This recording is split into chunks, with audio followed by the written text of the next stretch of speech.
Le festival littéraire des Imaginales, spécialisé dans les domaines de l'imaginaire, notamment le genre de la fantaisie, se tient en ce moment à Épinal, en présence de 120 auteurs internationaux.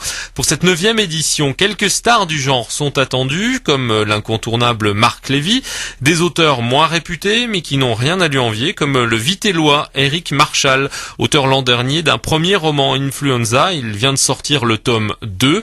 On retrouve le héros principal 2 ans plus tard. Après Shanghai, c'est en Europe que l'histoire se déroule.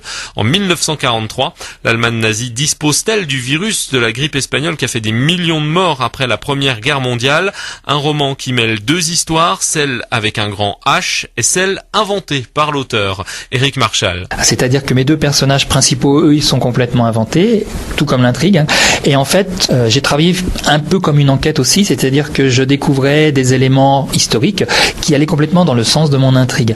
Et donc je les intégrais, je découvrais des personnages absolument incroyables. Alors je les intégrais aussi, ou du moins je m'inspirais de la vie de ces personnages-là pour en créer d'autres. Toutes ces choses finalement se sont très très bien intriquées comme les pièces d'un puzzle. C'est dans le tome 2 que l'on a le dénouement final de cette histoire, que l'on sait exactement ce qui s'est passé. C'est dans le tome 2 que l'on apprend aussi ce qui s'est passé par rapport au père du héros, puisqu'il y avait aussi en suspens une quête familiale. Est-ce que son père était impliqué justement dans la dissémination de la chose de 1918? Comment était mort son père? Lui a toujours été persuadé que cet accident de voiture n'était pas un accident, et tout ça on l'apprend dans le tome 2. Éric Marchal qui sera présent aux Imaginales donc avec son livre Influenza, les Lumières de Gênes aux éditions Anne Carrière.